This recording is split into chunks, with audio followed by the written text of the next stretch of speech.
Hi, I'm Paul, the running shoe guru. This is Marathon Handbook, and this is the Saucony Tempus. So the Tempus is a relatively new shoe from Saucony, and it is what I would call it's a support category shoe, but it takes some of the learnings from the fast shoes, the endorphin series of shoes, and perhaps the super shoes as we will call them. It takes some of the technology and the learnings from those type of shoes and puts it into an everyday trainer and adds that support. I decided to review this shoe because I realised just the other day that when I was running in mine, which you can see I've done quite a few miles, that I hadn't actually done a review of them. So yeah, these are mine, a few hundred miles on the clock. It's become one of my daily trainers, but I'm using a new model because it's a little bit easier to highlight and see some of the features when they aren't obscured by a little bit of that road rash, as it were. So first up, some of the stats. So the Saucony Tempus, it's £165.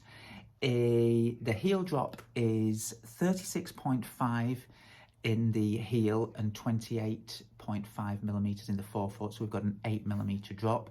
The men's comes in at 252 grams, 8.9 ounces. The ladies at 224 grams, 7.9 ounces. So those are the standard sizes, usually a UK 8 or a UK 6 for the men's and ladies for comparison.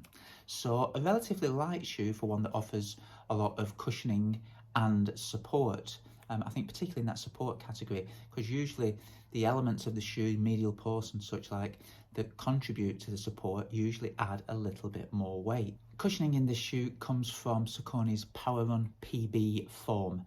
Now that's the same foam that they use in the Endorphin Speed, the Endorphin Pro.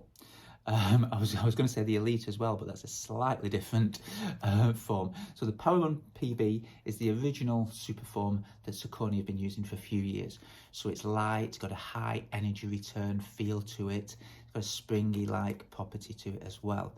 So we've got that in there, but we've also got a regular Power Run foam, a compression molded EVA if you like, to create a framework and add the stability.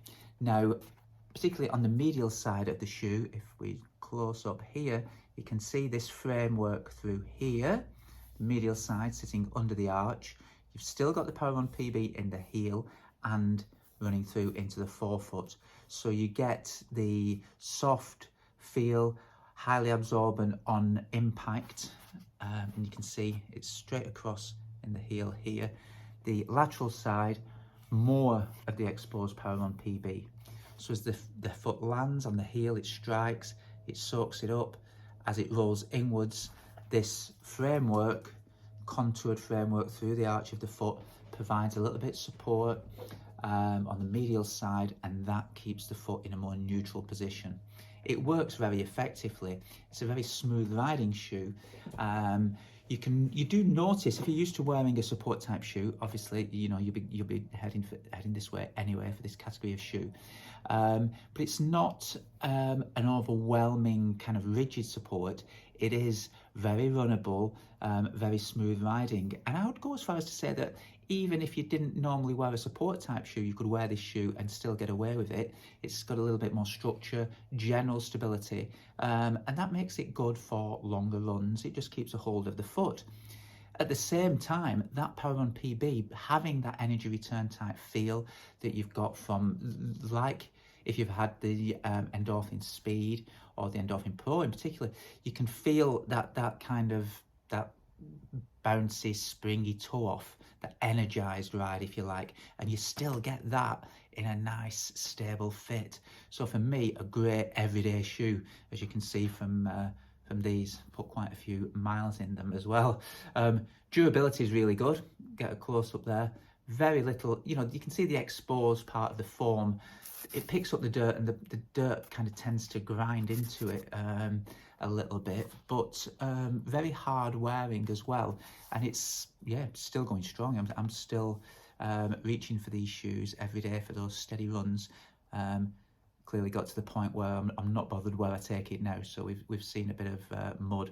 If you've seen my other reviews, a lot of my shoes are very clean because most of the time I stick to the roads, but occasionally where I live there's footpaths and the like.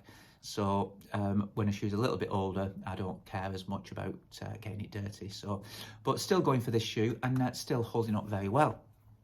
Go back to a clean version. Upper, nice fit. Gently turning away, heel tab around the Achilles. I like that. Very breathable. You can see this is the white stuffing in the shoe, so a very breathable, open construction to this knitted mesh, and got a little bit of a stretch-like quality to it, so does remain very breathable.